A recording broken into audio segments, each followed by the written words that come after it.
அந்த ஸ்டேஜ்ல பாத்தீங்க அப்படின்னா மெட்ரிகுலேஷன்ல படிச்ச பிள்ளைங்க எவ்வளவு மார்க் வாங்கினாலும் அந்த அளவுக்கு சைன் பண்ண மாட்டாங்க. எந்த ஒரு அரசு பள்ளிகளையும் பாத்தீங்க அப்படின்னா எந்த ஒரு அரசியலையும் பாத்தீங்கன்னா போட்டித் தேர்வு எழுதி வெற்றி பெற மாணவர்கள் பாத்தீங்க அப்படின்னா அரசு பள்ளி மாணவரோட எண்ணிக்கை தான் அதிகமா இருக்கும். ஓகேங்களா? இது வந்து சும்மா அவங்க சொல்றாங்கன்னு நீங்க நினைக்காதீங்க.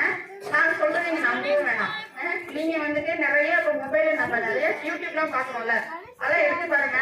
ஒவ்வொரு போட்டித் தேர்வுகளையும் யார் யாரெல்லாம் ஜெயிச்சிருக்காங்களோ அவங்களோட பேட்டிகள்லாம் எடுத்து பாருங்க. மேக்சிமம் எல்லாரும் கவர்மெண்ட் ஸ்கூல் தான் படிச்சிருக்காங்க. ஓகேங்களா? சோ வந்துட்டு நம்ம பிள்ளைங்களோட லைஃப் வந்து பின்னாடி இப்ப என்ன நடக்குதுன்னு யோசிக்க வேணாம். பின்னாடி அவங்க லைஃப் வந்து நல்லா இருக்கணும், ஒரு நல்ல வேலைக்கு போகணும், ஒரு நல்ல ஸ்கில்லோட பையன் இருக்கணும் அப்படின்னா அதுக்கு பெஸ்ட் வந்து அப்படிங்கிறது அரசு பள்ளிகள்ல சேர்க்கிறோம்னா அங்க டீச்சர்ஸ் பத்தி உங்க எல்லாருக்குமே தெரியும் இல்லையா? நம்ம ஹெச்எம் டீச்சர் பாத்தீங்க அப்படின்னா அந்த சிரிப்பு வந்து உங்களுக்கு மாறவே மாறாது.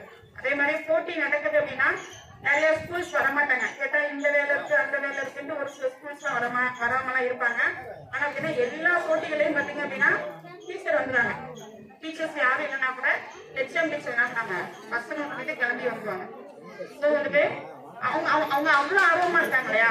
ஒரு போட்டி நடக்குது அப்படின்னா யாரு ரொம்ப ஆர்வமா இருப்பா போட்டியில கலந்துக்கிறதுக்கு? மாணவர்களே ரொம்ப ஆர்வமா இருப்பாங்க. நம்ம ஸ்கூலை பொறுத்த வரைக்கும் ஹெச்எம் ரொம்ப ஆர்வமா இருப்பாங்க. இந்த போட்டி எப்போ, அடுத்து வந்து எப்ப டிஸ்ட்ரிக்ட் லெவல் வைப்பீங்க, அடுத்து பிளாக் லெவல் எப்போ வைப்பீங்க அப்படின்ட்டு ரொம்ப ஆர்வமா கேட்பாங்க.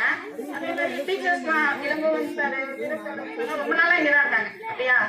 ஸோ வந்து என்னை விட உங்களுக்கு நம்ம டீச்சர்ஸ் பத்தி நல்லா தெரியும் இல்லையா? ஸோ வந்துட்டு உங்களால முடிஞ்ச அளவுக்கு என்ன பண்ணுங்க அப்படின்னா பெஸ்ட் பிளஸ் 2 வரைக்குமே காலேஜ் எல்லாமே கவர்மெண்ட் ஸ்கூலு கவர்மெண்ட் காலேஜ்ல படிக்க வைங்க.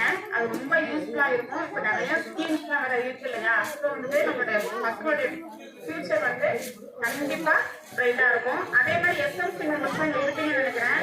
நீங்க எல்லாரும் இந்த ஏரியால உள்ள எந்த ஒரு குழந்தையும் பிரைவேட் ஸ்கூல்ல போகாம மேக்சிமம் நம்ம ஸ்கூல்லே சேர்க்கறதுக்கு ஹெச்எம்ஸ் டீச்சர்ஸோட சேர்ந்து நீங்களும் ஒரு மீட்டிங் மாதிரி போட்டு என்ன பண்ணலாம் அப்படின்னு பிளான் பண்ணி மேக்சிமம் எல்லா ஸ்டூடெண்ட்ஸையும் நம்ம ஸ்கூல்லே சேர்க்கறதுக்கு நீங்க எல்லாரும் முழு ஒத்துழைப்பு தரணும்னு கேட்டுக்கிறேன். Thank you so much.